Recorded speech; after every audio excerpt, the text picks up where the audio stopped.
தமிழ்நாடு மின்வாரிய பயனாளிகள் ஆதாரை இணைக்க பிறப்பிக்கப்பட்ட அரசாணையை ரத்து செய்ய முடியாது என்று உச்சநீதிமன்றம் மறுப்பு தெரிவித்துள்ளது. எம்எல் ரவி என்பவர் உச்சநீதிமன்றத்தில் பொதுநல மனு ஒன்றை தாக்கல் செய்திருந்தார். அதில் தமிழ்நாட்டில் மின் மானியத்தை பெற மின் நுகர்வோர் தங்கள் மின் இணைப்புடன் ஆதாரை இணைக்க வேண்டும் என்று அரசாணை பிறப்பிக்கப்பட்டதாகவும் அந்த அரசாணையை ரத்து செய்ய வேண்டும் என்றும் மனுதாரர் குறிப்பிட்டிருந்தார். இந்த மனுவில் பொதுநலன் எதுவும் இல்லை என்று கூறிய நீதிபதிகள் மின் பயனாளிகளுக்கு நலத்திட்டங்களை செயல்படுத்துவதற்காகவே அரசாணை வெளியிடப்பட்டுள்ளது என்றும், எனவே கடந்த 2022ஆம் ஆண்டு அக்டோபர் மாதம் பிறப்பிக்கப்பட்ட அரசாணைக்கு தடை விதிக்க முடியாது என்றும் மனுவை தள்ளுபடி செய்து உத்தரவிட்டனர்.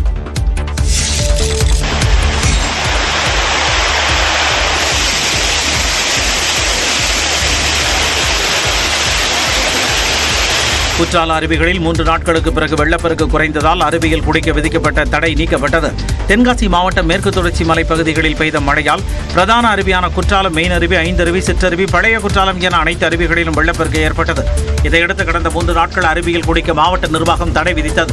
இந்நிலையில் பிரதான அருவியான குற்றாலம், மெயின் அருவி, ஐந்தருவி, சிற்றருவி உள்ளிட்ட அருவிகளில் நீர்வரத்து குறைந்ததை அடுத்து சுற்றுலா பயணிகள் குளிக்க அனுமதி வழங்கப்பட்டது. குற்றாலம் குளிக்க வந்திருக்கோம். இன்னைக்கு 3 நாளைக்கு அப்புறம் இன்னைக்கு தான் குளிக்க விட்டுருக்காங்க. பசங்களுக்கெல்லாம் லீவ் விட்டுருக்கு. 10 நிமிஷத்துக்கு முன்னாடி இப்போ தான் குளிக்க விட்டுருக்காங்க. ரொம்ப சந்தோஷமாக இருக்குது, செமையாக இருக்குது. நல்லா தண்ணிலாம் நல்லா குளிராக நல்லா குளிக்கிறதுக்கு நல்லா இருக்குது. பழைய குற்றால அருவியில் மட்டும் தண்ணீர் வரத்து குறையாததால் அங்கு மட்டும் 4வது நாளாக தடை தொடர்ந்தது. தொகுதி மறுசீரமைப்பு விவகாரம் தொடர்பாக முதலமைச்சர் மு.க. ஸ்டாலின் தலைமையில் சென்னை தலைமைச் செயலகத்தில் இன்று அனைத்துக் கட்சி கூட்டம் நடைபெறவுள்ளது. மக்கள் தொகை கணக்கெடுப்பின்படி மக்களவை தொகுதிகளை மறுசீரமைப்பு செய்ய மத்திய அரசு முடிவு செய்துள்ளதாக கூறப்படுகிறது. இதனால் தென் மாநிலங்களுக்கான தொகுதிகள் வெகுவாக குறையும் எனவும், குறிப்பாக தமிழ்நாடு 8 தொகுதிகளை இழக்க நேரிடும் எனவும் முதலமைச்சர் கூறியுள்ளார். இதை தொடக்க நிலையிலேயே எதிர்க்க வேண்டும் என்பதால் இன்று அனைத்துக் கட்சி கூட்டம் நடைபெறும் என்று முதலமைச்சர் அறிவித்தார். இதற்கு முன்பாக அனைத்துக் கட்சி கூட்டத்திற்கு சட்டப்பேரவையில் பிரதிநிதித்துவம் உள்ள கட்சிகளுக்கு மட்டுமே அழைப்பு விடுக்கப்பட்டது. நிலையில் தற்போது தமிழ்நாட்டில் இருந்து தேர்தல் ஆணையத்தில் பதிவு செய்த 45 கட்சிகளுக்கு முதலமைச்சர் அழைப்பு விடுத்துள்ளார். இன்று காலை 10 மணிக்கு சென்னை தலைமைச் செயலகத்தில் உள்ள நாமக்கல் கவிஞர் மாளிகையில் அனைத்துக் கட்சி கூட்டம் நடைபெறவுள்ள நிலையில் அதற்காக மேற்கொள்ளப்பட்டுள்ள ஏற்பாடுகளை முதலமைச்சர் மு.க. ஸ்டாலின் ஆய்வு செய்தார். அனைத்துக் கட்சி கூட்டத்தில் கட்சிகள் சார்பில் பங்கேற்பவர்கள் குறித்த விவரங்கள் வெளியாகியுள்ளன. முதலமைச்சரின் அழைப்பை ஏற்று அதிமுக, காங்கிரஸ், விசிக உள்ளிட்ட பெரும்பாலான கட்சிகள் கூட்டத்தில் பங்கேற்க உள்ள நிலையில் பாஜக மற்றும் தமிழ் மாநில காங்கிரஸ் ஆகிய கட்சிகள் மற்றும் பங்கேற்க போவதில்லை என அறிவித்துள்ளன. இந்நிலையில் அனைத்துக் கட்சி கூட்டத்தில் திமுக சார்பில் அமைப்புச் செயலாளர் RS பாரதி, வில்சன் MP ஆகியோரும், அதிமுக சார்பில் முன்னாள் அமைச்சர் ஜெயக்குமார், வழக்கறிஞர் இன்பதுரை ஆகியோரும் பங்கேற்பர் என தெரிவிக்கப்பட்டுள்ளது. காங்கிரஸ் கட்சி சார்பில் அதன் தலைவர் செல்வ பெருந்தகை மற்றும் ராஜேஷ்குமார் ஆகியோரும், விசிக சார்பில் அதன் தலைவர் திருமாவளவன் மற்றும் ரவிக்குமார் MP ஆகியோர் கலந்து கொள்ள உள்ளதாக கூறப்பட்டுள்ளது. மதிமுக சார்பில் பொதுச் செயலாளர் வைகோ மற்றும் துரை வைகோ MP ஆகியோரும், மார்க்சிஸ்ட் கம்யூனிஸ்ட், இந்திய கம்யூனிஸ்ட், பாமக, தேமுதிக மற்றும் அமமுக சார்பில் கட்சி பிரதிநிதிகள் பங்கேற்பர் என தெரிவிக்கப்பட்டுள்ளது. மக்கள் நீதி மய்யம் சார்பில் கட்சியின் தலைவர் கமலஹாசனும், தமிழக வெற்றிக் கழகம் சார்பில் கட்சியின் பொருளாளர் வெங்கட்ராமனும் பங்கேற்க உள்ளனர். மன்னார் வளைகுடா அருகே கடலில் ஆழ்துளை எரிவாயு கிணறு அமைக்கும் பணிகளை கைவிட வலியுறுத்தி பிரதமருக்கு முதலமைச்சர் மு.க. ஸ்டாலின் கடிதம் எழுதியுள்ளார். தமிழ்நாட்டின் ராமநாதபுரம் மாவட்ட கடல் பகுதிகளில் ஆழ்துளை எரிவாயு கிணறு அமைக்க கடந்த பிப்ரவரி 11ஆம் தேதி மத்திய பெட்ரோலியம் மற்றும் இயற்கை எரிவாயு அமைச்சகத்தின் ஹைட்ரோ கார்பன் இயக்குநரகம் ஏல அறிவிப்பை வெளியிட்டது.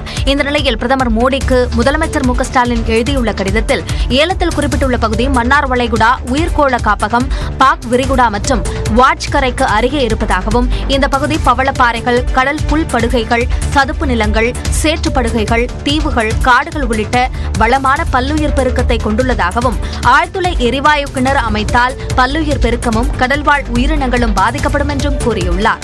மன்னார் வளைகுடாவை நம்பியுள்ள லட்சக்கணக்கான மீனவர்களின் வாழ்வாதாரமும் பாதிக்கப்படும் என்று குறிப்பிட்டுள்ள முதலமைச்சர், இந்த ஏல அறிவிப்புக்கு முன்பாக தமிழ்நாடு அரசிடம் மத்திய அரசு எந்த கருத்தையும் கேட்கவில்லை என்று கூறியுள்ளார். ஏல அறிவிப்பை மறுபரிசீலனை செய்து பல்லுயிர் பகுதிகளை நீக்க வேண்டும் என்றும் பிரதமருக்கு முதலமைச்சர் கோரிக்கை விடுத்துள்ளார்.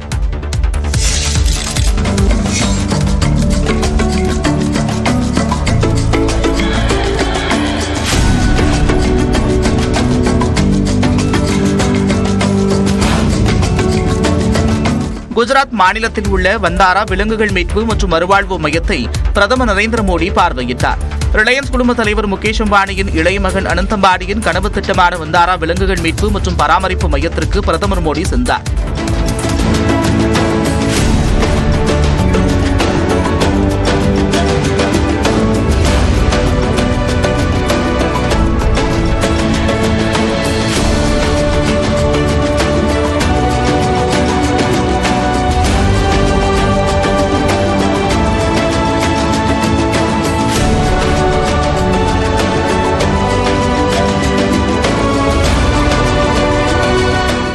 ரிலையன்ஸ் குழும தலைவர் முகேஷ் அம்பானி, ரிலையன்ஸ் அறக்கட்டளை தலைவர் நீதா அம்பானி, அவர்களது இளைய மகன் அனந்த் அம்பானி உள்ளிட்டோர் பிரதமர் மோடியை வரவேற்றனர். பின்னர் வந்தாராவில் உள்ள ஆசிய வகை சிங்கக்குட்டிகள் மற்றும் வெள்ளை நிற சிங்கக்குட்டிக்கு பால் புட்டி மூலம் பாலூட்டி மகிழ்ந்தார்.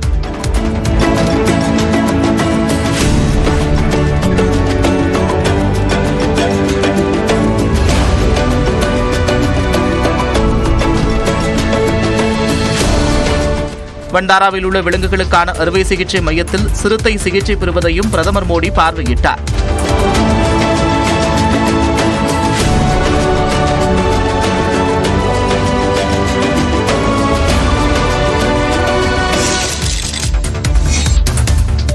அனந்த் அம்பானியின் ஜீவகாருண்ய முயற்சியை பாராட்டுவதாக பிரதமர் நரேந்திர மோடி தெரிவித்துள்ளார். குஜராத் மாநிலம் ஜாம் நகரில் 3500 ஏக்கர் பரப்பளவில் 2000 வகையான உயிரினங்களை பராமரிக்கும் மந்தாரா விலங்குகள் மீட்பு மற்றும் பராமரிப்பு மையத்தை ரிலையன்ஸ் குழும தலைவர் முகேஷ் அம்பானியின் இளைய மகன் அனந்த் அம்பானி உருவாக்கியுள்ளார். இதை பிரதமர் மோடி திறந்து வைத்தார்.